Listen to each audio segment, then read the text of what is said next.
नमस्ते, तपाईहरु हेरिरहनु भएको छ समर्पण मिडिया धनगढी। समर्पण मिडिया धनगढीको यो च्यानल मार्फत हामी प्रस्तुत गरिरहेका छौं लोकसेवा अन्तर्गत विभिन्न सरकारी तथा प्राइभेट बैंकहरुको लागि तयारी गरिरहनु भएका साथीहरुलाई बहुउपयोगी हुने रिसर्च मेथोडोलोजीको क्लास र युनिभर्सिटीमा अध्ययन गरिरहनु भएका साथीहरुलाई समेत धेरै सहयोगी हुने हिसाबले हामीले यो क्लासहरु प्रस्तुत गरिरहेका छौं। यो भन्दा अगाडिको भिडियोमा हामीले रिसर्च मेथोडोलोजीको पहिलो च्याप्टर इन्ट्रोडक्सन च्याप्टरको पार्ट 1 प्रस्तुत गरेका थियौं र आजको भिडियोमा हामी सोही च्याप्टर यानी कि रिसर्च मेथोडोलोजीको इन्ट्रोडक्सन च्याप्टरको पार्ट 2 प्रस्तुत गर्न गइरहेका छौं। अघिल्लो भिडियो हेरिसक्नु भएका साथीहरु तपाईहरुलाई उक्त भिडियो र हामीले प्रस्तुत गरेको मटेरियल्स कस्तो लागेको छ सो विषयमा सल्लाह सुझाव र प्रतिक्रिया दिन नभुल्नु होला र आजको भिडियो अन्त्यसम्म हेरिदिनु होला र हामीले प्रस्तुत गरेको क्लास तपाईलाई कस्तो लाग्छ तपाईको अमूल्य सल्लाह सुझाव र प्रतिक्रिया हामीलाई दिन नबिर्सिनु होला। त्यसको लागि यहाँले यो भिडियोको कमेन्ट बक्समा गएर कमेन्टमा आफ्नो प्रतिक्रिया छोड्न सक्नुहुनेछ। साथै स्क्रिप्टमा देखाइएको हाम्रो इमेलमा समेत यहाँले आफ्नो प्रतिक्रिया र सल्लाह सुझाव दिन सक्नुहुनेछ। तपाईहरुले दिनुभएको सल्लाह सुझाव र प्रतिक्रियाको आधारमा हामी हाम्रा क्लासहरुलाई अझ धेरै स्तरीय र बहुउपयोगी बनाउने प्रयास गर्नेछौं। त्यसकारण तपाईले हामीलाई लाइक, शेयर, सब्स्क्राइब र कमेन्ट गर्न नभुल्नु होला भन्दै अब भने लागौं आजको कक्षातर्फ।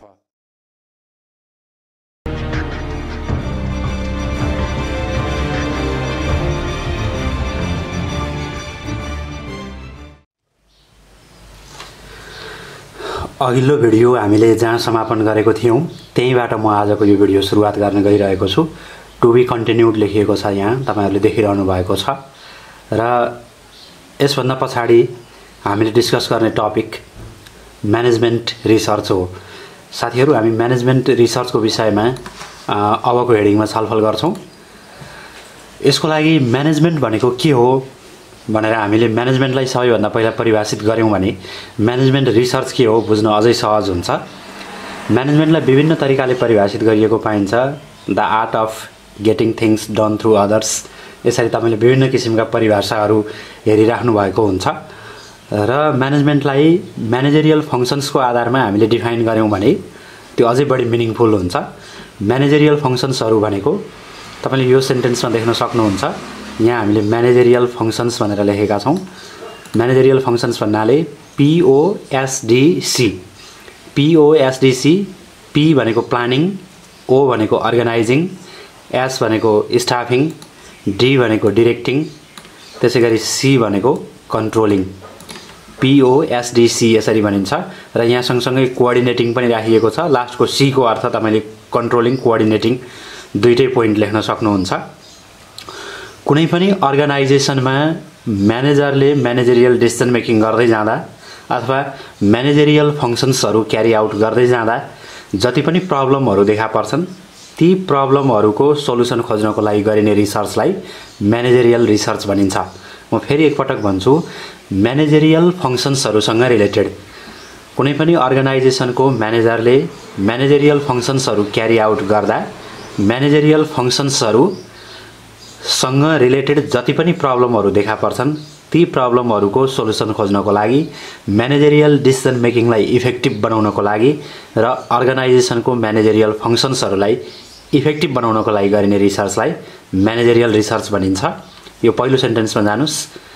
The research which is conducted to identify and analyze the problem and develop managerial tools to take decisions for solving managerial problems is known as management research।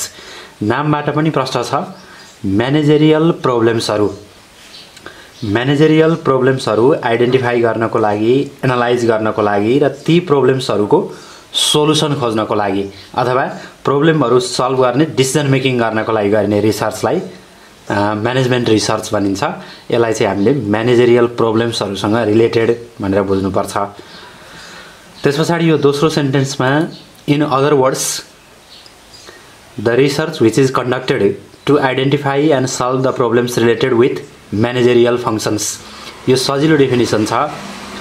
Identify and solve the problems कस्तो research भन्दा the research which is conducted to identify and solve the problems related with managerial functions managerial फङ्सन्ससँग related प्रब्लम्सहरू identify र solve गर्नको लागि गरिने रिसर्चलाई management research भनिन्छ र यसमा म्यानेजरियल फङ्सन्स भन्नाले planning organising staffing directing controlling and coordinating POSDC यो फर्मुला बनाएर हामी कन्ठ गर्न सक्छौं यी कुराहरुसँग रिलेटेड प्रब्लमको सोलुसन गर्नको लागि गरिने रिसर्चलाई म्यानेजमेन्ट रिसर्च भनिन्छ त्यसो भए म्यानेजमेन्ट रिसर्चको नेचर के हुन्छ नेचर भन्नाले फिचर्स अथवा क्यारेक्टरिस्टिक्स पनि भन्न सक्नुहुन्छ तपाईले यहाँ नेचर अफ म्यानेजमेन्ट रिसर्च भनिएको छ प्र्याक्टिकल म्यानेजरियल रिसर्च अथवा म्यानेजमेन्ट रिसर्च प्र्याक्टिकल एस्पेक्ट हो प्र्याक्टिकल किन म्यानेजरले म्यानेजरियल फङ्सन्सहरू क्यारी आउट गर्दै जाँदा देखा परेका प्रब्लम्सहरूको सोलुसन र डिसिजन मेकिङ प्रब्लम्सहरूको सोलुसन र डिसिजन मेकिङलाई सपोर्ट गर्नको लागि म्यानेजमेन्ट रिसर्च गरिन्छ भन्ने बित्तिकै म्यानेजमेन्ट रिसर्च जहिले पनि म्यानेजरियल फङ्सनसँग रिलेटेड हुन्छ र यो प्र्याक्टिकल हुन्छ it is working of the plan and it is applicable यसको एप्लिकेबिलिटी हुन्छ प्लानिङसँग रिलेटेड अर्गनाइजिङसँग रिलेटेड स्टाफिङसँग रिलेटेड डिरेक्टिङ कन्ट्रोलिङ कोअर्डिनेटिङसँग रिलेटेड प्रब्लमहरूको सोलुसन डेभलप गर्ने र त्यो सोलुसनलाई इम्प्लिमेन्टेसन गर्ने हो इम्प्लिमेन्टेसन गर्नु भनेको वर्किङ अफ द प्लान हो अथवा एप्लिकेबिलिटी हो त्यसकारण यो चाहिँ प्र्याक्टिकल हुन्छ कमर्सियल एडभान्टेज र यो पोइन्ट सबै रिसर्चमा काम लाग्छ यो पोइन्ट सम्झिनु होला कमर्सियल एडभान्टेज भनेको हामीले एकाडेमिक रिसर्च गर्यौं भने एकाडेमिक रिसर्च सेलेबल हुँदैन जस्तो तपाईले ब्याचलर लेभल कम्प्लिट गर्नको लागि मास्टर लेभल कम्प्लिट गर्नको लागि प्रोजेक्ट गरिरहनु भएको छ प्रोजेक्ट वर्क गरिरहनु भएको छ अथवा थेसिस गरिरहनु भएको छ भने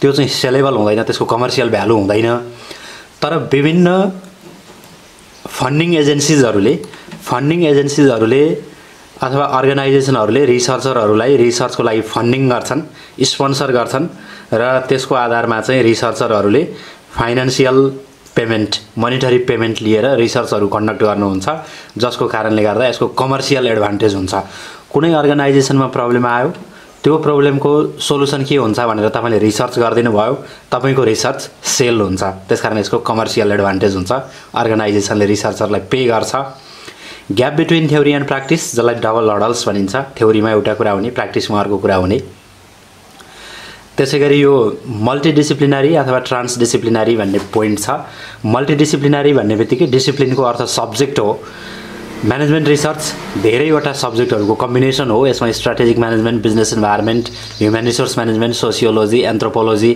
म्यानेजमेन्ट कम्युनिकेसन जस्ता म्यानेजमेन्टका विभिन्न सब्जेक्टहरूसँग रिलेटेड इस्युहरू आउन सक्छन् त्यसकारण यो विभिन्न सब्जेक्टहरूको कम्बिनेसन हो relative but not absolute principle absolute principle चाहिँ प्योर साइन्समा हुन्छ प्योर साइन्समा एब्सोल्युट प्रिन्सिपल हुन्छ र म्यानेजमेन्ट रिसर्च अथवा सोसियल साइन्समा चाहिँ यो रिलेटिभ हुन्छ तुलनात्मक हुन्छ एउटै टपिकमा पनि तपाईले रिसर्च गर्नुभयो भने एक खालको फाइन्डिङ आउन सक्छ भने त्यही टपिकमा अर्को रिसर्चरले रिसर्च गर्दा ठ्याक्कै त्यही फाइन्डिङ नआउन सक्छ यो चाहिँ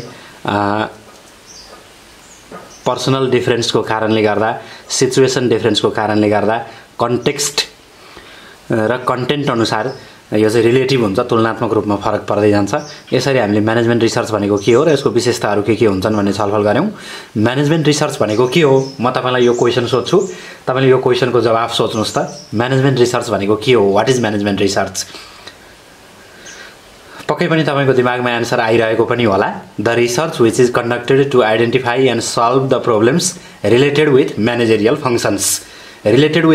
फंक्शन्स भएको कारणले यसलाई म्यानेजमेन्ट रिसर्च भनिएको हो म्यानेजमेन्ट रिसर्च भन्ने बित्तिकै अर्को कुरा तपाईले के सम्झिनु होला भने यो प्योर साइन्सको रिसर्च होइन साथी हो यो सोसियल साइन्सको रिसर्च हो बिहेभियरल साइन्सको रिसर्च हो बिहेभियरल साइन्सको रिसर्च भएको कारणले गर्दा यो क्वालिटेटिभ हुन्छ अथवा सब्जेक्टिभ हुन्छ यसको प्र्याक्टिकल एस्पेक्ट हुन्छ एप्लिकेसन अथवा इम्प्लिमेन्टेसन गरिन्छ कमर्सियल एडभान्टेज हामीले अर्गनाइजेसनहरूलाई सेल गर्न सक्छौं यस्ता रिसर्चहरू यसको फन्डिङ हुन्छ अथवा स्पोन्सरिङ हुन्छ अर्गनाइजेसनहरूबाट डबल हर्डल्स भनेको gap between theory and practice multidisciplinary को अर्थ म्यानेजमेन्ट रिसर्च धेरैवटा सब्जेक्टहरुको कम्बिनेसन हो।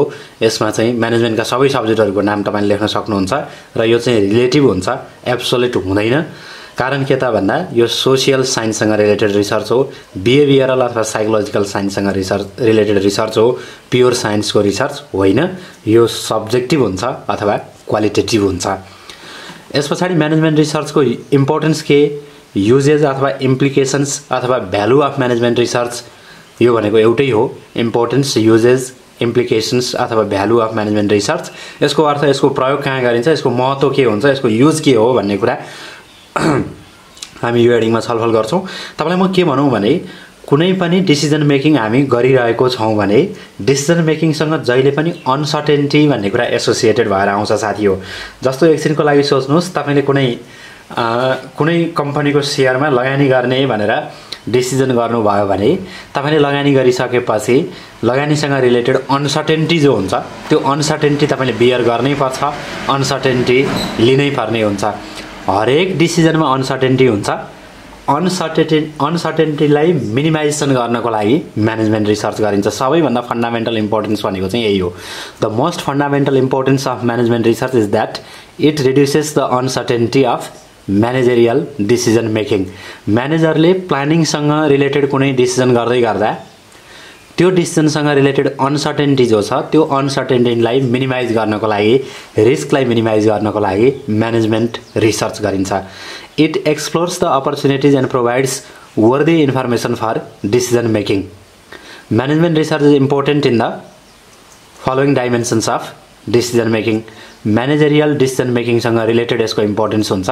आइडेन्टिफिकेसन अफ द प्रब्लम, हामीले म्यानेजरियल प्रब्लम आइडेन्टिफाई गर्न सक्छौं यो रिसर्चको आधारमा। Diagnosis of opportunity and threats, र यसमा म अलिकति म्यानेजमेन्टको कुरा जोड्छु। हामीले म्यानेजमेन्टमा opportunity, threats, strength and weaknesses, SWOT analysis भनेर जुन अध्ययन गर्छौं, अपर्च्युनिटी र थ्रेट्स भनेको एक्सटर्नल इन्भाइरोमेन्टमा हुन्छ साथीहरु। एक्सटर्नल इन्भाइरोमेन्ट फेभरेबल छ भने अपर्च्युनिटी भनिन्छ, एक्सटर्नल इन्भाइरोमेन्ट अनफेभरेबल छ भने थ्रेट्स भनिन्छ।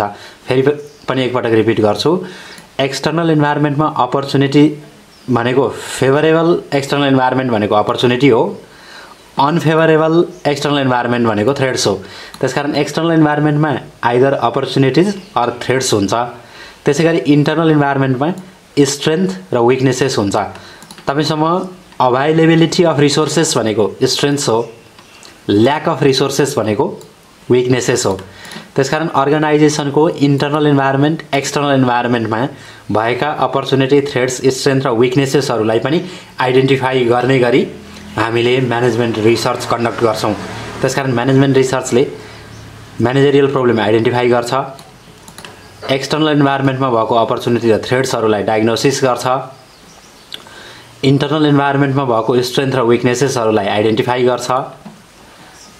त्यसको आधारमा डेभलपमेन्ट अफ अल्टरनेटिभ कोर्सेस, यसपछाडि चाहिँ यो पोइन्टहरु तपाईले प्रोसिड्युर्स अफ प्लानिङ भनेर जो पोइन्टहरु कन्ठ गर्नुभएको थियो ठ्याक्कै त्यही पोइन्टहरु सम्झिनु भयो भने पनि हुन्छ। जो प्रब्लम छ प्रब्लमको हामीले सोलुसन खोज्ने हो। तपाईले प्रब्लम आइडेन्टिफाई गर्नुभयो, त्यो प्रब्लमको अल्टरनेटिभ सोलुसनहरु के हुन सक्छ, alternative solution 1, alternative solution 2, alternative solution 3 भनेर यसरी तपाईले अल्टरनेटिभ सोलुसनहरु बनाउनुहुन्छ। अल्टरनेटिभ बनाइसकेपछि त्यसको अल्टरनेटिभ सोलुसनको इभ्यालुएसन गर्ने। इभ्यालुएसन गर्ने भनेको चाहिँ तपाईसँग भएका जुन अल्टरनेटिभ्सहरु छन्, पहिलो अल्टरनेटिभ तपाईले इम्प्लिमेन्टेसन गर्नुभयो भने त्यसको इफेक्टिभनेस र प्रोडक्टिभिटी कति आउँछ, दोस्रो अल्टरनेटिभ इम्प्लिमेन्टेसन गर्नुभयो भने त्यसको इफेक्टिभनेस र प्रोडक्टिभिटी अथवा रिजल्ट के आउँछ, रिजल्टको आधारमा अथवा इफेक्टिभनेसको आधारमा हामी त्यसको इभ्यालुएसन गर्छौं। Evaluation of the alternatives. Evaluation किन गरिन्छ भन्दा हामीले अभाइलेबल अल्टरनेटिभ्सहरु मध्येबाट हामीले डेभलप गरेको अभाइलेबल अल्टरनेटिभ्सहरु मध्येबाट हामीले बेस्ट अल्टरनेटिभलाई सिलेक्सन गर्नु पर्यो। बेस्ट अल्टरनेटिभ सिलेक्सन गर्नको लागि इभ्यालुएसन गर्नुपर्छ। इभ्यालुएसन गर्दा इफेक्टिभनेस सबैभन्दा हाईएस्ट जसको छ अथवा प्रोडक्टिभिटी हाईएस्ट जसको छ त्यसलाई हामी इफेक्टिभ अल्टरनेटिभ डिसिजनको रूपमा सिलेक्सन गर्छौं र selecting the best course of action भनेको अल्टरनेटिभ डेभलप गर्नुभयो, इभ्यालुएसन गर्नुभयो, इभ्यालुएसनको आधारमा सबैभन्दा इफेक्टिभ जो हो त्यो बेस्ट कोर्स अफ एक्सनको रूपमा सेलेक्सन गर्नुहुन्छ। सेलेक्सन गरेको स्ट्र्याटेजी अथवा डिसिजनलाई इम्प्लिमेन्टेसन गर्नुहुन्छ। इम्प्लिमेन्टेसन भनेको working as per the selected alternative भनेको हो। जहिले पनि इम्प्लिमेन्टेसन भनेपछि यो चाहिँ एक्सन स्टेज अफ म्यानेजमेन्ट हो। यहाँ आइसकेपछि तपाईँले एक्सन लिनुपर्छ, इम्प्लिमेन्टेसन गर्नुपर्छ। वर्किङ अफ द प्लान भनिन्छ, तपाईँले आफूले बनाएको प्लान अनुसार काम गर्नुपर्छ। इम्प्लिमेन्टेसन गरिसकेपछि फेरि त्यो इम्प्लिमेन्टेसनको रिजल्ट के आउँछ भनेर तपाईँले evaluation and feedback of implementation, यसलाई इम्प्रुभ गर्नको लागि चाहिँ तपाईँले फिडब्याक लिनुपर्ने हुन्छ। फिडब्याक लिनको लागि इभ्यालुएसन गर्नुपर्छ।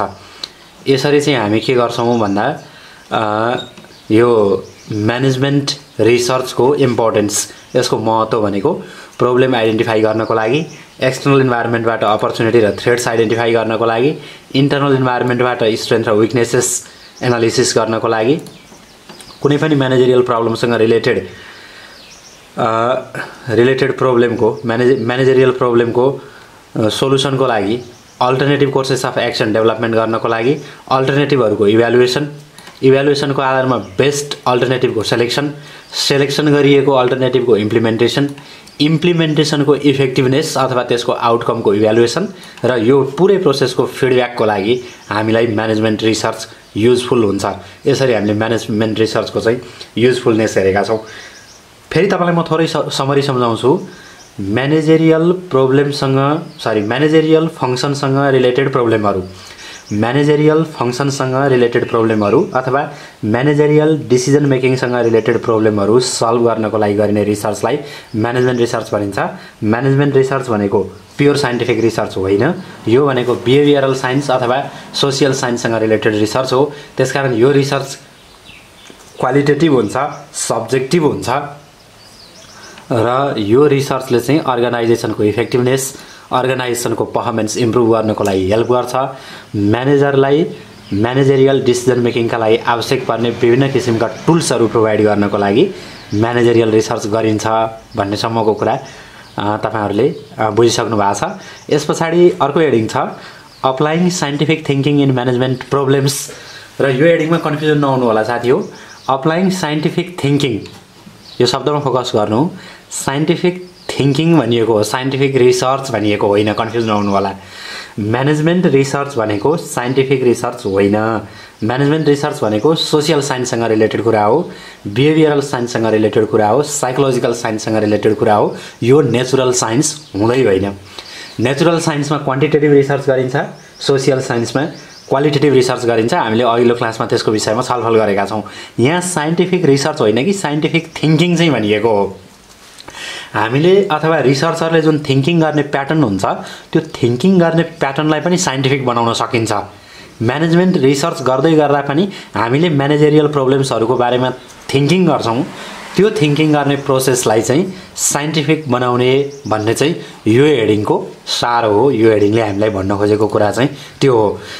त्यसकारण साइन्टिफिक थिङ्किङ भनेको चाहिँ कस्तो त भन्दा साइन्टिफिक थिङ्किङ भनेको चाहिँ हामीले कुनै पनि सब्जेक्टको बारेमा, कुनै पनि कन्टेन्टको बारेमा सोच्दाखेरि क्वालिटेटिभ वेबाट सोच्नु, स्किलफुल वेबाट सोच्नु, इन्टेलेक्चुअल पर्सपेक्टिभबाट अथवा कुनै स्ट्यान्डर्डहरू मानेर त्यो स्ट्यान्डर्डहरूको आधारमा थिङ्किङ गर्नु भनेको चाहिँ साइन्टिफिक थिङ्किङ हो।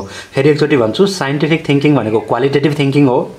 साइन्टिफिक थिङ्किङ भनेको स्किलफुल थिङ्किङ हो। रिसर्चरले म्यानेजमेन्टसँग रिलेटेड रिसर्च गर्दैछ भने त्यो बेलामा क्वालिटेटिभ हिसाबले सोच्नुपर्छ, स्किलफुल हिसाबले सोच्नुपर्छ, इन्टेलेक्चुअल जजमेन्ट अथवा ऱ्यासनल रिसर्चरको ऱ्यासनालिटीलाई प्रयोग गर्नुपर्छ र विभिन्न म्यानेजमेन्टका थ्योरीहरूलाई स्ट्यान्डर्ड मानेर, म्यानेजरियल थ्योरीहरूलाई स्ट्यान्डर्ड मानेर स्ट्यान्डर्ड वेबाट सोच्नुपर्छ।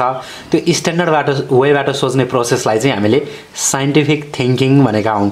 त्यसकारण म्यानेजमेन्ट रिसर्च गर्दै गर्दा अथवा म्यानेजमेन्ट प्रब्लमलाई सल्भ गर्ने प्रयास गर्दै गर्दा हामीले साइन्टिफिक वेबाट थिङ्किङ गर्नुपर्छ भन्ने चाहिँ यो हेडिङको भनाइ हो। यहाँ हेर्नुहोस्, scientific thinking is the mode of thinking. यो भनेको चाहिँ मोड अफ थिङ्किङ हो about any scientific object, content and problem in a qualitative way. यो कुरा मात्रै सम्झिनु होला।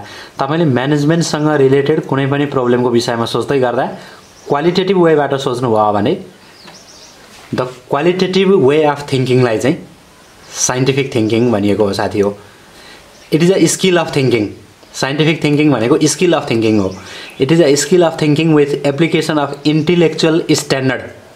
यो सेन्टेन्स सम्झिनु भयो भने तपाईँले साइन्टिफिक थिङ्किङको बारेमा बुझिहाल्नुहुन्छ। Managers need to think scientifically while undertaking research in functional problems of marketing, HR, finance, production and research and development. Functional area भन्नाले म्यानेजमेन्टमा डिपार्टमेन्टलाई बुझाउँछ। हरेक डिपार्टमेन्टसँग रिलेटेड प्रब्लमलाई हामीले यहाँ फङ्सनल प्रब्लम भनेका हौँ।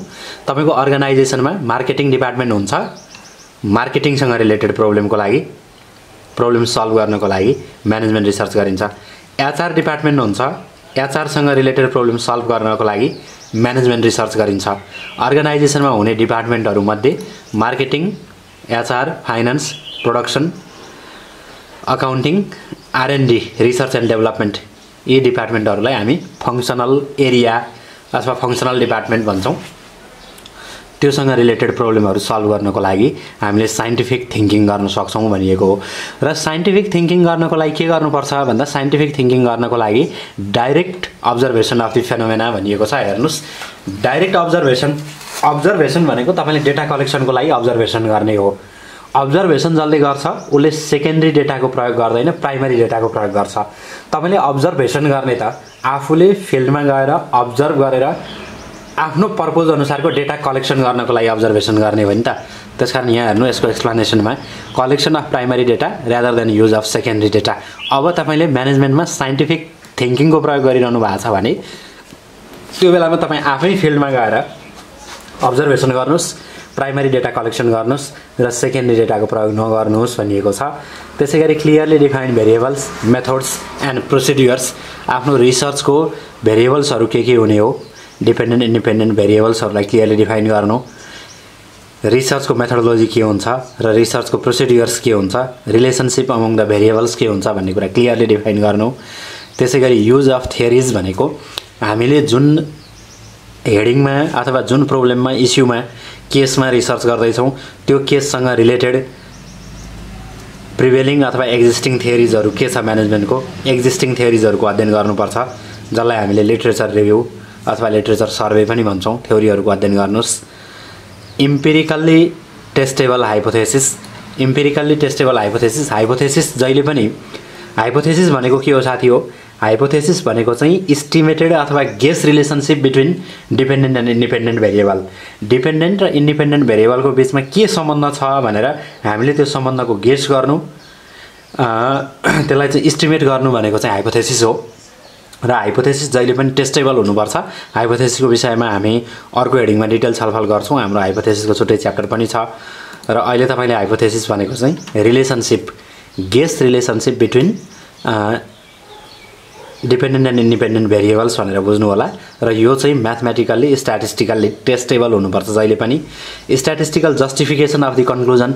हामीले रिसर्चको जुन कन्क्लुजन निकाल्छौँ त्यो कन्क्लुजन चाहिँ बेस्ड अन स्ट्याटिस्टिकल क्यालकुलेसनमै आधारित हुनुपर्छ, किनकि हामीले डेटा कलेक्सन गरेर रिसर्च कन्डक्ट गर्छौँ। त्यसको आधारमा आएको कन्क्लुजन स्ट्याटिस्टिकल्ली भेरिफाई भएको हुन्छ। Self correcting process. र यो म्यानेजमेन्ट रिसर्चलाई हामीले प्रभावकारी बनाउनको लागि, डिसिजन मेकिङलाई इफेक्टिभ बनाउनको लागि हामीले फिडब्याक दिनुपर्ने हुन्छ। र फिडब्याकले जहिले पनि करेक्सन गराउँछ साथी हो, सेल्फ करेक्सन। ओभरअलमा तपाईँले के बुझ्नु होला भने म्यानेजमेन्ट रिसर्चको अब्जेक्टिभ भनेको जहिले पनि म्यानेजरियल डिसिजन मेकिङलाई सपोर्ट गर्नु हो। म्यानेजरियल डिसिजन मेकिङलाई सपोर्ट गर्ने र डिसिजन मेकिङको रिस्क अथवा डिसिजन मेकिङको अनसर्टेनिटीलाई मिनिमाइज गर्ने र म्यानेजरियल डिसिजन मेकिङको इफेक्टिभनेसलाई प्रमोसन गर्ने। म्यानेजरियल डिसिजन मेकिङ इफेक्टिभ बनाउनको लागि गरिने रिसर्च भनेकै म्यानेजमेन्ट रिसर्च हो भनेर सम्झिनु भयो भने तपाईँले म्यानेजमेन्ट रिसर्चको बारेमा अरू कुरा लेख्न पनि सक्नुहुन्छ। सजिलो कुरा छ, म्यानेजमेन्टकै कुरा जोड्नु होला। प्रोडक्सन, मार्केटिङ, फाइनान्स, एचआर, आरएनडीसँग रिलेटेड प्रब्लमहरूको सल्भ गर्नको लागि गर्ने decision, planning, organising, staffing, coordinating, controlling जस्ता म्यानेजरियल फङ्सन्सहरूसँग रिलेटेड प्रब्लमहरू सल्भ गर्नको लागि गर्ने रिसर्च, अथवा म्यानेजरियल डिसिजन मेकिङलाई फेसिलिटेट गर्नको लागि गरिने रिसर्च भनेकै म्यानेजमेन्ट रिसर्च हो भनेर सम्झिनु भयो भने त्यसको आधारमा फर्दर एक्सप्लेनेसन आफै पनि गर्न सक्नुहुन्छ। इथिकल कन्सर्न इन रिसर्च भनिएको छ। इथिक्स भनेको के हो सोच्नु त, इथिक्स भनेको के होला, नैतिकता भन्छौँ नि हामी।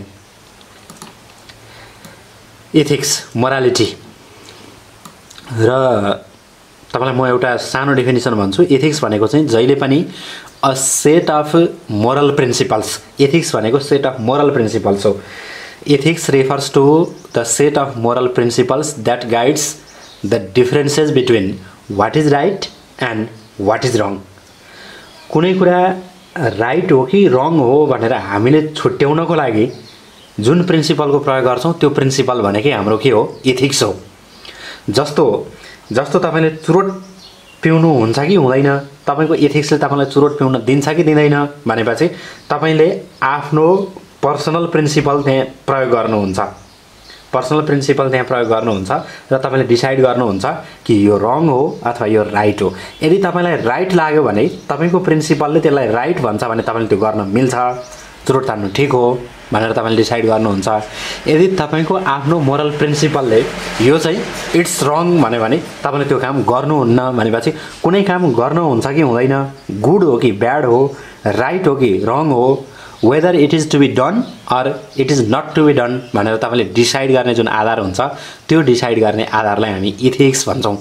र रिसर्च कन्डक्ट गर्दै गर्दा पनि रिसर्चरले केही एथिक्सहरु फलो गर्नै पर्छ। Ethics refers to the set of moral principles that differentiate between what is right and what is wrong. The issues related with behavior of the researcher and rights of the respondents or affected party while undertaking research work is known as ethical issues. र रिसर्चमा चाहिँ ethical issues भनेको के हो? यसमा दुई तीन कुरा तपाईले सम्झिनु पर्यो। एउटा रिसर्चरको बिहेभियर, तपाई रिसर्च गर्ने क्रममा फिल्डमा जाँदै हुनुहुन्छ, अब्जर्भेसन गर्दै हुनुहुन्छ, विभिन्न पिपलहरुसँग गएर तपाईले क्वेशनरको माध्यमबाट अथवा फेस टु फेस इन्टरभ्यूको माध्यमबाट, टेलिफोन कन्भर्सेसनको माध्यमबाट डेटा कलेक्सन गर्दै हुनुहुन्छ, इन्टरभ्यू लिँदै हुनुहुन्छ, कुनै कुरा बुझ्दै हुनुहुन्छ भने त्यो बेलामा तपाईले एफेक्टेड पार्टीलाई, रेस्पोन्डेन्टलाई कस्तो व्यवहार गर्न मिल्छ, कस्तो व्यवहार गर्न मिल्दैन भन्ने कुरा तपाईको एथिक्स हो। त्यसकारण यो चाहिँ बिहेभियर अफ रिसर्चरसँग रिलेटेड हुन्छ। र यो सेन्टेन्स हेर्नुस्, a researcher should do the following works to be ethical. Ethical हुनको लागि तपाईले के गर्नुपर्छ अथवा के गर्नु हुँदैन भन्ने कुराहरु चाहिँ यसको पोइन्ट अन्तर्गत आउँछ। सजिलो पोइन्ट छ, के गर्न मिल्छ के गर्न मिल्दैन भन्ने मात्रै लेख्ने हो। जस्तो तपाईले रिसर्च गर्दै गर्दा रिसर्चरले के गर्न मिल्दैन भन्दा not putting pressure to participants for getting information. कुनै पार्टिसिपेन्टले अथवा रेस्पोन्डेन्टले तपाईलाई इन्फर्मेसन दिएन भने तपाईले इन्फर्मेसन लिनको लागि प्रेसर दिन पाउनुहुन्न। तपाईले रिसर्च गर्दै गर्दा कसैले तपाईको रिसर्चको क्वेशनरको एन्सर दिन्छ कि दिँदैन भन्ने कुरा अप्सनल हो, त्यो उसको अधिकार भित्रको कुरा हो। उसले चाहेको खण्डमा इन्फर्मेसन दिन्छ, उसले नचाहेको खण्डमा इन्फर्मेसन दिँदैन, तपाईले प्रेसर दिन पाउनुहुन्न। Should not put physical moral or any other pressure, should not put physical, moral or any other pressure to provide confidential information. तपाईले प्रेसर दिन पाउनुहुन्न। not deception of the participants, researcher should not correct information, researcher should give correct information about research to the रेस्पोन्डेन्ट्स। यो deception शब्दको अर्थ बुझ्नु साथी हो। डिसेप्सनलाई नेपालीमा चाहिँ ठग्नु भनिन्छ। डिसेप्सन भनेको ठग्नु हो। तपाईले रिसर्च गर्ने क्रममा डेटा कलेक्सन गर्दै जाँदाखेरि रेस्पोन्डेन्टलाई अथवा पार्टिसिपेन्टलाई ठग्न चाहिँ पाउनुहुन्न। ठग्नु भनेको झुट बोल्नु। तपाई एउटा टपिकमा रिसर्च गरिरहनु भएको छ, अब रेस्पोन्डेन्टले रेस्पोन्स नगर्ला भनेर तपाईले त्यो रिसर्चको टपिक चाहिँ नबताइकिन अर्को कुनै टपिक बताएर म यसरी रिसर्च गर्दै छु भनेर अर्को टपिक बताइदिनु भयो भने तपाईले रेस्पोन्डेन्टलाई चाहिँ ठगेको, रेस्पोन्डेन्टलाई चाहिँ झुट बोलेको भन्ने कुरा ठहरिन्छ। तपाईले प्रश्न भनिदिनुपर्छ कि म यो विषयमा रिसर्च गरिरहेको छु र तपाईले दिएको इन्फर्मेसनको प्रयोग यसरी हुन्छ भन्ने विषयमा तपाईले क्लियरली भन्नुपर्छ। जस्तो यो चाहिँ कस्तो केसहरुमा हुन्छ भन्दा जुन कुराहरुमा मान्छेले कन्फिडेन्शियालिटी अथवा सेक्रेसी मेन्टेन गर्न खोजिरहेको हुन्छ। मान्नु अघि मैले तपाईलाई एक्जाम्पल दिए, तपाई चुरोट तान्नुहुन्छ कि तान्नुहुन्न अथवा चुरोट पिउनुहुन्छ कि पिउनुहुन्न भनेर कसैलाई तपाईले गएर सोध्नु भयो भने उले तपाईलाई दिएको एन्सर राइट पनि हुन सक्छ, रङ पनि हुन सक्छ। किनकि मैले चुरोट पिउँछु भनेर कसैले पब्लिकली रिसर्चरलाई भन्न त चाहदैन। अथवा तपाईले एचआईभी एड्सको बारेमा रिसर्च गरिरहनु भएको छ, कुनै मान्छेलाई गएर तपाईलाई एचआईभी पोजिटिभ छ कि छैन भनेर तपाईले सोध्नु भयो भने त्यो कन्फिडेन्शियल इन्फर्मेसन हो। एचआईभी पोजिटिभ भएकै मान्छेले पनि तपाईलाई करेक्ट इन्फर्मेसन दिन्छ भन्ने जरुरी हुँदैन। त्यो बेलामा तपाईले इन्फर्मेसन लिनको लागि चाहिँ मैले यो हेडिङमा रिसर्च गरिरहेको छु, यो इन्फर्मेसनको प्रयोग यसरी हुन्छ, तपाईको इन्फर्मेसनको कन्फिडेन्शियलिटी मेन्टेन गरिन्छ भन्ने हिसाबले तपाईले करेक्ट इन्फर्मेसन दिनुपर्छ। झुट बोलेर इन्फर्मेसन लिन पाइँदैन। पहिलो पोइन्टले प्रेसर दिन पाइँदैन भन्छ। दोस्रो पोइन्टले रिसर्चरले झुट बोलेर इन्फर्मेसन लिन पाउँदैन। तेस्रो पोइन्ट नट फेब्रिकेसन अथवा मोडिफिकेसन अफ डेटा। फेब्रिकेसन भनेको डेटालाई मोडिफाई गर्नु हो साथी हो। तपाईले कुनै डेटा कलेक्सन गर्नुभयो, कलेक्सन गरेको डेटाले चाहिँ तपाईले इन्टेन्ट गरेको रिजल्ट नआउला जस्तो भयो, त्यसपछि तपाईले डेटा नै चेन्ज गरिदिनु भयो भने त्यो चाहिँ गलत काम हो। रिसर्चरले कहिल्यै पनि आफ्नो आवश्यकता अनुसार फ्याक्ट फिगर डेटा इन्फर्मेसनलाई मोडिफाई गर्नु हुँदैन। जे रियल डेटा हो त्यही प्रयोग गर्नुपर्छ। Not presenting dishonesty. तपाईले डेटाको क्याल्कुलेसन गर्दा, एनालिसिस गर्दा, प्रेजेन्टेसन गर्दा अनेस्ट भएर गर्नुपर्छ। डिसअनेस्टी, बेइमान भएर काम गर्न पाइँदैन, इमानदारिता देखाउनुपर्छ। नो म्यानिपुलेसन, बायस गर्न पाउनुहुन्न। तपाईले इन्फर्मेसन कलेक्सन गर्दै गर्दा पनि विभिन्न किसिमका बायसहरू हुन सक्छन्। इन्टरप्रिटेसन गर्ने बेलामा बायसहरू हुन सक्छ। रिसर्चरले पर्सनल बायस गर्न पाइँदैन। इलिगल वर्क गर्न पाइएन। रिसर्च गर्ने क्रममा तपाईले रिसर्चसँग रिलेटेड रुल्स रेगुलेसन हेर्नुपर्छ। अर्गनाइजेसनको रुल्स रेगुलेसन के छ, गभर्नमेन्टको रुल्स रेगुलेसन के छ। रुल्स रेगुलेसन भन्दा बाहिर गएर रिसर्च गर्न पाइँदैन। नो डिस्क्रिमिनेसन भनेको तपाईले रिसर्च गर्दै गर्दा कसैलाई जेन्डरको आधारमा यो मेल हो, मेललाई यस्तो, यो फिमेल हो, फिमेललाई यस्तो, अथवा जेन्डरको आधारमा, एजको आधारमा, कास्टको आधारमा, रिलिजियन, सेक्स यी कुराहरूको आधारमा तपाईले डिस्क्रिमिनेसन गर्न पाउनुहुन्न। सबैलाई गर्ने ट्रिटमेन्ट के हुनुपर्छ भन्दा सिमिलर ट्रिटमेन्ट हुनुपर्छ साथी हो। Respect for intellectual property. Respect for intellectual property यो महत्त्वपूर्ण कुरा छ, ध्यान दिएर सुन्नु होला। हामीले रिसर्च गर्ने क्रममा अरू विद्वानहरूको, अरू रिसर्चरहरूको बुक, आर्टिकल, जर्नल, डिजर्टेसन्स यस्ता विभिन्न मटेरियल्सहरू यसरी हामीले अरू रिसर्चरहरूको, अथर्सहरूको जुन थ्योरीहरू पढेका छौँ, बुकहरू पढेका छौँ त्यसको साइटेसन गर्नुपर्छ अथवा बिब्लियोग्राफी चाहिँ मेन्सन गर्नुपर्छ। तपाईले कसको बुकबाट, कसको रिसर्च वर्क पेपरबाट त्यही कुराहरू चाहिँ कपी गरिरहनु भएको छ, त्यही कुराहरू चाहिँ लास्टमा बिब्लियोग्राफी भनेर तपाईले खुलाउनुपर्छ, किनकि त्यो अरू कसैको इन्टेलेक्चुअल प्रोपर्टी हो। अरूको इन्टेलेक्चुअल प्रोपर्टीको रेस्पेक्ट गर्नुपर्छ रिसर्चरले। Respect to social and cultural norms and values. तपाईले रिसर्च गर्दै गर्दा कसैको कल्चरल, रिलिजियस, सोसियल नर्म्सहरू अथवा भ्यालुजहरूलाई चाहिँ हार्म गर्ने गरी, त्यसलाई चाहिँ खलल पुर्याउने गरी त्यसरी रिसर्च गर्नु हुँदैन। यी कुराहरूलाई रेस्पेक्ट गर्नुपर्छ। Protection of participants right. म रिसर्चर हुँ, मैले रेस्पोन्डेन्टलाई जस्तो व्यवहार गरे पनि हुन्छ भनेर सोच्नु भएन। माथि नै भनिसक्यो, रिसर्चसँग रिलेटेड इथिक्स भनेकै रिसर्चरको बिहेभियरसँग रिलेटेड कुरा हो। तपाईले कस्तो बिहेभियर गर्नुपर्छ, पार्टिसिपेन्ट्स अथवा रेस्पोन्डेन्ट्सको राइटलाई रेस्पेक्ट गर्ने गरी बिहेभ गर्नुपर्छ। Respect to the right of the participants such as optional participation. कुनै रेस्पोन्डेन्टले म रेस्पोन्स दिन्न भन्यो भने उसले रेस्पोन्स नदिन पाउँछ, त्यो उसको अधिकार हो। Optional participation. Right to secrecy. यो इन्फर्मेसन मेरो कन्फिडेन्सियल हो, सेक्रेट इन्फर्मेसन हो, म यो इन्फर्मेसन प्रोभाइड गर्दिनँ भन्यो भने उसले सेक्रेसी मेन्टेन गर्न पाउँछ। Right to get information. तपाईले रिसर्च गर्ने क्रममा गएर रेस्पोन्डेन्टलाई क्वेसन सोधिरहनु भएको छ, उल्टो त्यो रेस्पोन्डेन्टले तपाईलाई क्वेसन सोध्न पनि पाउँछ। तपाईँ कहाँबाट आउनु भएको, तपाईँ कुन टपिकमा रिसर्च गरिरहनु भएको छ, यो रिसर्चको फाइन्डिङको प्रयोग कहाँ हुन्छ, यो रिसर्चमा हामीले डेटा दिँदाखेरि, हामीले इन्फर्मेसन दिँदाखेरि यो कन्फिडेन्सियल इन्फर्मेसनहरू दिँदा भोलि हाम्रो पर्सनल लाइफमा केही डिस्टर्बेन्सेस अथवा प्रब्लम हुन्छ कि हुँदैन भन्ने विषयमा पार्टिसिपेन्ट्स अथवा रेस्पोन्डेन्टले रिसर्चरलाई क्वेसन सोध्न पनि पाउँछ। त्यो भनेको राइट टु गेट इन्फर्मेसन हो। र यसरी हामीले रिसर्च कन्डक्ट गर्छौँ। कन्क्लुजनमा हामीले के भनेको छौँ भन्दा ethical behaviour of the researcher increases value of the research and also makes it acceptable to all concern parties. त्यसकारण हामीले रिसर्च गर्ने बेलामा जहिले पनि इथिकल भएर नर्म्सभित्र बसेर सबैको राइट्सलाई रेस्पेक्ट गरेर रिसर्च कन्डक्ट गर्नुपर्छ भन्ने कुरा चाहिँ यो हेडिङमा हामीले छलफल गऱ्यौँ। यो हेडिङको नाम हो एथिकल कन्सर्न इन रिसर्च र यसमा रिसर्चरले के गर्नुहुन्छ, के गर्नु हुँदैन भन्ने कुरा चाहिँ हामीले लेख्नुपर्छ। फेरि पनि हामी क्वालिटेटिभ रिसर्चको विषयमा छलफल गर्छौँ। अघिल्लो भिडियोमा पनि हामीले क्वालिटेटिभ र क्वान्टिटेटिभ रिसर्चको विषयमा छलफल गरेको पनि छौँ। क्वालिटेटिभ रिसर्चको विषयमा धेरै साथीहरूलाई राम्रै नलेज पनि होला। अघिल्लो भिडियो तपाईँले हेर्नु भएको छ भने र छुटाउनु भएको छ भने फेरि पनि हेर्नु होला साथीहरू।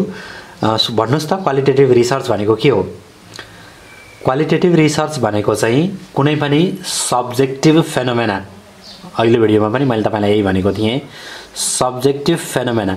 सब्जेक्टिभ भनेको क्वालिटेटिभ हो, अब्जेक्टिभ भनेको क्वान्टिटेटिभ हो।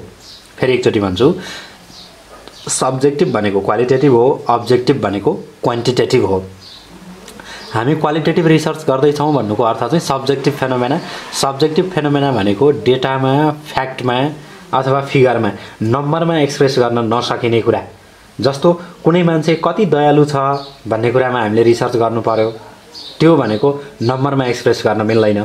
कुनै अर्गनाइजेसनको कस्टमरहरू कति सेटिस्फाइड छन् अथवा कति डिससेटिस्फाइड छन्, कुनै अर्गनाइजेसनको इम्प्लोइहरू कति मोटिभेटेड छन् भन्ने विषयमा रिसर्च गर्नु पर्यो भने मोटिभेसन, सेटिस्फ्याक्सन, कुनै पनि मान्छेको दया माया जस्ता कुराहरू भनेको सब्जेक्टिभ कुरा हो, क्वालिटेटिभ कुरा हो। एक्सप्रेस गर्न वर्डमा चाहिँ यसलाई डिस्क्राइब गर्न मिल्छ, प्याराग्राफमा लेख्न मिल्छ, तर नम्बरमा भन्न मिल्दैन।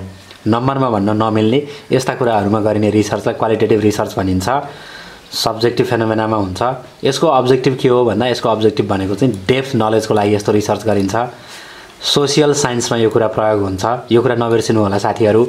क्वालिटेटिभ रिसर्च सोसियल साइन्समा किनकि यहाँ न्युमेरिकल भ्यालु हुँदैन, यो बिहेभियरसँग रिलेटेड कुरा हो, बिहेभियरल साइकोलोजिकल कुरा हो।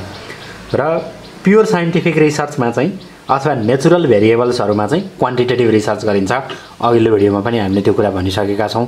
जस्तो लेन्थ, हाइट, वेट यस्तो मेजरमेन्ट हुने कुराहरूमा हामीले गर्ने रिसर्च भनेको चाहिँ क्वान्टिटेटिभ रिसर्च हो, र मेजरमेन्ट नहुने कुराहरूमा गरिने रिसर्च भनेको क्वालिटेटिभ रिसर्च हो। Collects data from individual, organisations, books, environment, events, media and other written documents भनिएको छ। र क्वालिटेटिभ रिसर्च गर्नको लागि के टुल्स प्रयोग गरिन्छ यो धेरै इम्पोर्टेन्ट कुरा त होइन, तपाईँले यसको एक्सप्लेनेसन गर्नु जरुरी छैन, खालि पोइन्टहरू सम्झिनु भयो भने हुन्छ। र क्वालिटेटिभ रिसर्चको लागि प्रयोग गरिने टुल्सहरूलाई मैले यहाँ एउटा फर्मुला बनाएको छु।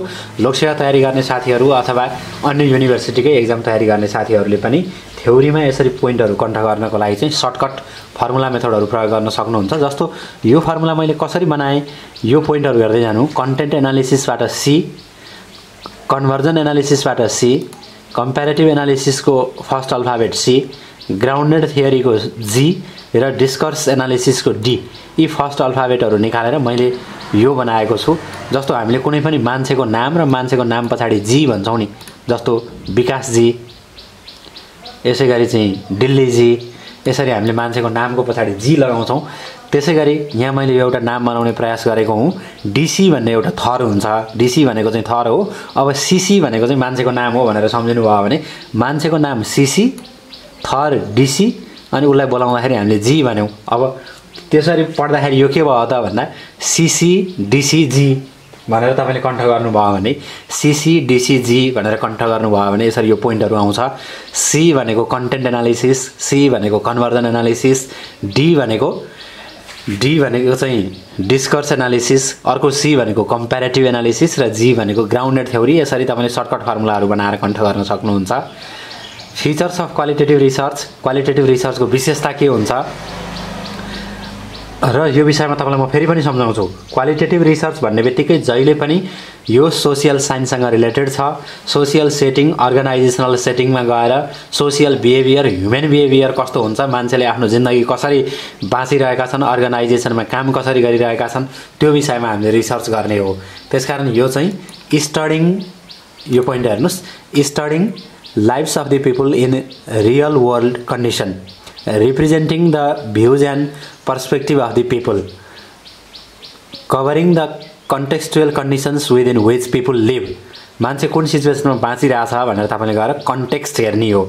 एक्सप्लेनिङ ह्युमन सोसियल बिहेभियर मैले धेरैचोटि भनेको छु, यो बिहेभियरल कुरासँग रिलेटेड हुन्छ। Striving to use multiple sources of evidence rather than single source, र यो बिहेभियरसँग रिलेटेड कुरा चाहिँ एउटै मान्छेको बिहेभियर पनि डिफ्रेन्ट सिचुएसनमा फरक पर्छ र फरक मान्छेको सिचुएसन पनि फरक मान्छेको बिहेभियर पनि एउटै सिचुएसनमा फरक पर्छ। त्यसकारण हामीले एउटा मात्रै सोर्सबाट इन्फर्मेसन लिएर हुँदैन, मल्टिपल सोर्सेसबाट इन्फर्मेसन लिनुपर्छ। Subjective not based on numerical measurement, यो चाहिँ सब्जेक्टिभ हुन्छ, अब्जेक्टिभ हुँदैन, मेजरमेन्टसँग रिलेटेड कुरा होइन। In depth study of the issue, aim to gain knowledge rather than solving a problem. Descriptive report writing, inductive data analysis, concentrated to specific cases, case स्टडीमा यो बढी प्रयोग गरिन्छ। Interpretive to cover meaning of research issue, र यो रिसर्चको जुन result आउँछ अथवा हामी रिसर्चको जुन रिपोर्ट छ त्यो रिपोर्टको पनि हामीले एक्सप्लानेटरी अथवा डिस्क्रिप्टिभ वेबाट व्याख्या गर्छौँ। किनकि जहिले पनि हाम्रो सब्जेक्टिभ रिसर्च अथवा क्वालिटेटिभ रिसर्च भनेको वर्डमा एक्सप्लेन हुने हो साथी हो, नम्बरमा अथवा डिजिटमा एक्सप्रेस हुने होइन। वर्डमा एक्सप्रेस हुने भएको कारणले गर्दा यो चाहिँ डिस्क्रिप्टिभ नेचरको हुन्छ, प्याराग्राफमा व्याख्या गर्न सकिन्छ भनेर यसरी हामीले यी कुराहरूको अध्ययन गऱ्यौँ। एजुम्सन अफ क्वालिटेटिभ रिसर्च, यसको एजुम्सन के हुन्छ भन्दा interaction of individual with real world, तपाईँले रियल वर्ल्डमा गएर, अर्गनाइजेसनमा गएर, सोसाइटीमा गएर पिपलको बिहेभियर र लाइफको स्टडी गर्ने हो। फिल्ड वर्क, अघि पनि भनिसक्यो माथिल्लै पोइन्टमा पनि, तपाईँ अर्गनाइजेसनमा अथवा सोसाइटीमा फिल्डमा जानुहुन्छ, फिल्डमा गएर इन्टरभ्यू, अब्जर्भेसन, डकुमेन्टेसन गर्नुहुन्छ। डिस्क्रिप्टिभ हुन्छ, वर्डमा, पिक्चरमा, प्याराग्राफमा यसको व्याख्या गरिन्छ, नम्बरमा अथवा डिजिटमा एक्सप्रेस हुँदैन। र इन्डक्टिभ रिजनिङ हुन्छ। इन्डक्टिभ र डिडक्टिभ रिजनिङ चाहिँ तपाईँलाई म अर्को हेडिङमा व्याख्या गर्छु। यो अर्को हेडिङमा हामीले डिटेलमा पढ्नै पर्ने टपिक छ र यो रिसर्चमा धेरै महत्त्वपूर्ण कुरा हो। दुईवटा रिजनिङ हामी प्रयोग गर्छौँ, इन्डक्टिभ र डिडक्टिभ रिजनिङ। अहिले तपाईँले इन्डक्टिभ रिजनिङ भन्ने पोइन्ट मात्रै सम्झिराख्नु होला, यसको व्याख्या म अर्को हेडिङमा गर्छु। मल्टिपल रियालिटिज, अघि माथि नै तपाईँलाई के भनिसकेको छु भने यो क्वालिटेटिभ एस्पेक्ट हो। क्वालिटेटिभ एस्पेक्ट भएको कारणले एउटा सोर्सबाट इन्फर्मेसन लिएर हुँदैन, एउटा मात्रै मान्छेको बिहेभियर अथवा एउटा सिचुएसनमा मात्रै मान्छेको बिहेभियरको स्टडी गरेर हुँदैन। Multiple sources, multiple realities, multiple पर्सपेक्टिभबाट हामीले एनालिसिस गर्नुपर्ने हुन्छ, इन्फर्मेसनहरू लिनुपर्ने हुन्छ। र भेरिफिकेसन भनेको चाहिँ accuracy of information is verified from different sources, यहाँ पनि त्यही भनिएको छ। यसरी तपाईँले क्वालिटेटिभ रिसर्चको फिचर्सहरू हेर्नुभयो। र common practices in qualitative research, qualitative research तपाईँले गर्दै हुनुहुन्छ भने तपाईँको रिसर्च डिजाइन फ्लेक्सिबल हुनुपर्छ। फिल्ड बेस्ड डेटा, फिल्डमा गएर हामीले डेटा कलेक्सन गर्नुपर्छ। अब्जर्भेसनमा बेस्ट हुन्छ यो जहिले पनि। Use of non numerical data, यसमा न्युमेरिकल डेटा आउँदैन, नम्बरमा एक्सप्रेस गर्न सकिँदैन। तपाईँले अडियोबाट, भिडियोबाट, पिक्चरहरूबाट, मान्छेको बिहेभियरको अध्ययन गरेर, जस्तो तपाईँलाई म एउटा कुरा यहाँ एक्जाम्पल दिन्छु। मान्नु तपाईँलाई नेपालको फार वेस्ट अथवा सुदूरपश्चिमको कल्चरल विषयमा, सांस्कृतिक विषयमा रिसर्च गर्न मन लाग्यो भने तपाईँ सुदूरपश्चिममा आएर सुदूरपश्चिममा यहाँको सोसाइटीमा घुलमिल भएर सँगै तपाईँले देउडा गाउनु भयो भने, देउडा नाच्नु भयो भने बल्ल तपाईँले यहाँको चाहिँ लाइफस्टाइल, बिहेभियर प्याटर्न बुझ्न सक्नुहुन्छ। त्यसकारण रिसर्चर सब्जेक्टिभ रिसर्च गर्ने बेलामा, सोसियल साइन्सको रिसर्च अथवा क्वालिटेटिभ रिसर्च गर्ने बेलामा जहिले पनि फिल्डमा जाने हो। नन न्युमेरिकल डेटा भनेको अघि तपाईँलाई मैले भने, तपाईँ सुदूरपश्चिममा आएर देउडा नाच्नु अथवा देउडा गाउनु, यहाँको कम्युनिटीमा घुलमिल हुनु, त्यहाँबाट तपाईँले पिपलको बिहेभियर बुझ्नु र त्यो एक्सप्रेसनहरू बुझेर ती भिडियोहरूबाट, पिक्चरहरूबाट, एक्सप्रेसनहरूबाट फाइन्डिङ्सहरू गर्नु, कलेक्सनहरू गर्नु, डेटाहरू लिनु, फ्याक्टहरू कलेक्सन गर्नु भनेको चाहिँ यो सोसियल साइन्स अथवा क्वालिटेटिभ रिसर्चको एस्पेक्ट हो साथी हो। डिफ्रेन्ट खालको इन्टरप्रिटेसन्सहरू गर्नुपर्ने हुन्छ यसको लागि। मेथड्स अफ क्वालिटेटिभ रिसर्चमा, मेथड्स अफ क्वालिटेटिभ रिसर्च अलिक टेक्निकल छ र यो महत्त्वपूर्ण पनि छ। तपाईँ यहाँ हेर्नुहोस्, यो सजिलो तरिकाले बुझ्न सक्नुहुन्छ। केस स्टडी, केस स्टडीको कहिले पनि जेनरलाइजेसन गरिँदैन। कुनै एउटा अर्गनाइजेसनमा कुनै एउटा स्पेसिफिक केस देखा पर्यो, त्यो केसको सोल्युसन गर्नको लागि मात्रै रिसर्च गर्ने हो। त्यसकारण यो चाहिँ जहिले पनि सिंगल केससँग रिलेटेड हुन्छ, single phenomenon of an organisation.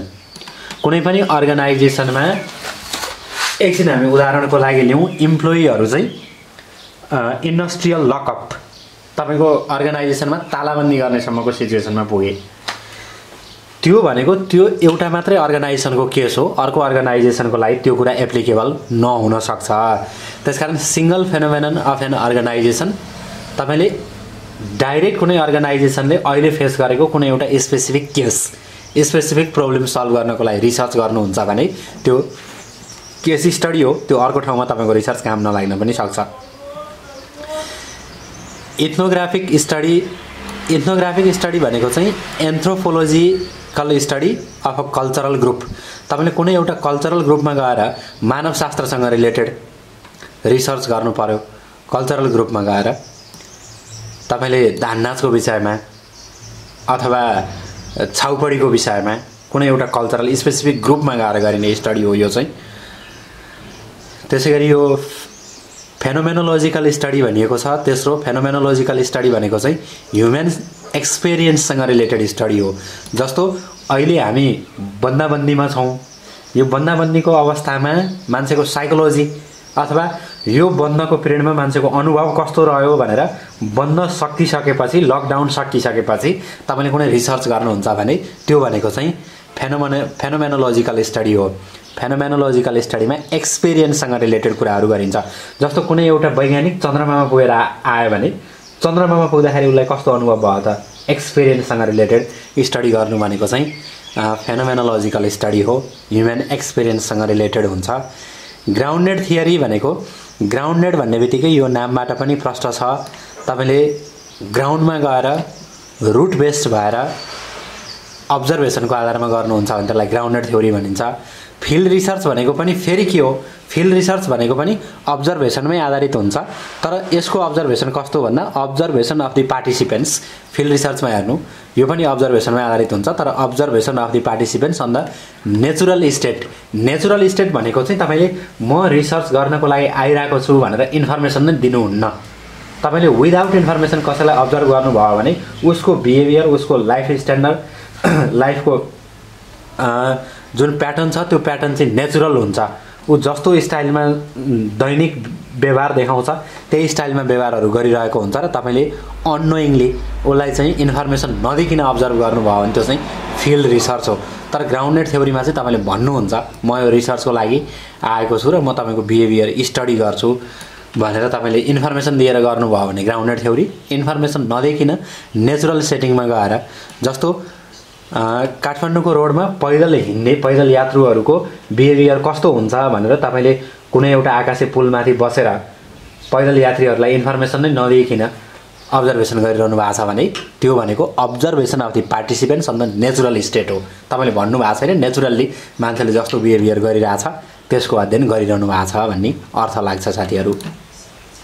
Building trustworthiness and credibility into qualitative research. Qualitative रिसर्चको ट्रस्टवर्दिनेस, विश्वसनीयता, क्रेडिबिलिटी, यसको साख कसरी जोगाउन सकिन्छ अथवा कसरी बिल्ड गर्न सकिन्छ, ट्रस्टवर्दिनेस कसरी प्रमोट गर्न सकिन्छ भन्दा यहाँ तीनवटा पोइन्टहरू छन्। यसलाई मैले एटीएम फर्मुला भनेको छु। Building trustworthiness and credibility into qualitative रिसर्चमा चाहिँ तपाईले एटीएम फर्मुला भनेर सम्झिनु भयो भने हुन्छ। एटीएम फर्मुलामा ए भनेको एडहेरेन्स टु इभिडेन्स। इभिडेन्स भनेको तपाईले प्रुफहरुसँग क्लोज भएर रिसर्च गर्नुपर्ने हुन्छ। तपाईले गरेको क्वालिटेटिभ रिसर्चलाई ट्रस्टवर्दी बनाउनको लागि, रिलायबल बनाउनको लागि, विश्वसनीय बनाउनको लागि इभिडेन्स सबैभन्दा धेरै प्रुफहरुको प्रयोग गर्नुस्। इभिडेन्सहरु, प्रुफहरुको प्रयोग गर्नुस्। ए फर यो adherence to evidence, T for transparency. Transparent हुनुपर्छ रिसर्च। ट्रान्सपेरेन्स भनेको एक्सेसिबल टु पब्लिक भनेको तपाईको रिसर्च पब्लिकले एक्सेस गर्न मिल्ने हुनुपर्छ, एक्सेसिबल हुनु पर्यो। मेथोडिकनेस, एम फर मेथोडिकनेस। मेथोडिकनेस भनेको तपाईले रिसर्चको मेथोडोलोजी, तपाईको सिस्टमेटिक, फर्मली डिजाइन र कम्प्लिट मेथोडोलोजी छ भने त्यो बेलामा तपाईको रिसर्चको ट्रस्टवर्दिनेस बढ्छ। ट्रान्सपेरेन्ट, पब्लिकलाई एक्सेसिबल बनाएर रिसर्च गर्नुस्।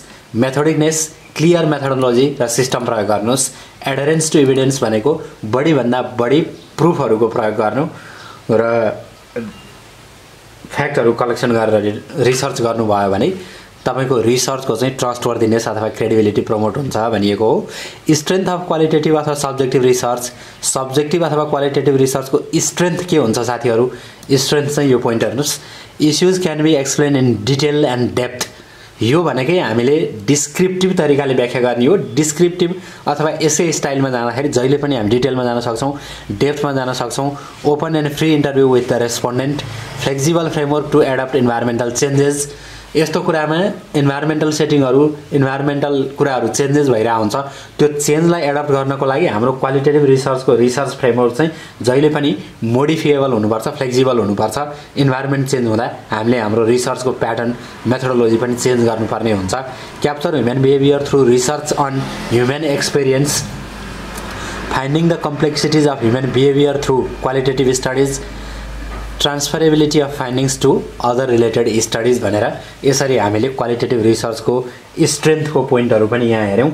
यो कुरा नबिर्सिनु होला साथीहरू, क्वालिटेटिभ रिसर्च भन्ने बित्तिकै जहिले पनि हामीले पिपुलको लाइफ, पिपुलको बिहेभियर, अर्गनाइजेसनल सेटिङ सँगसँगै नेचुरल यो जुन सोसियल सेटिङ, यी कुराहरू बिर्सिनु हुँदैन।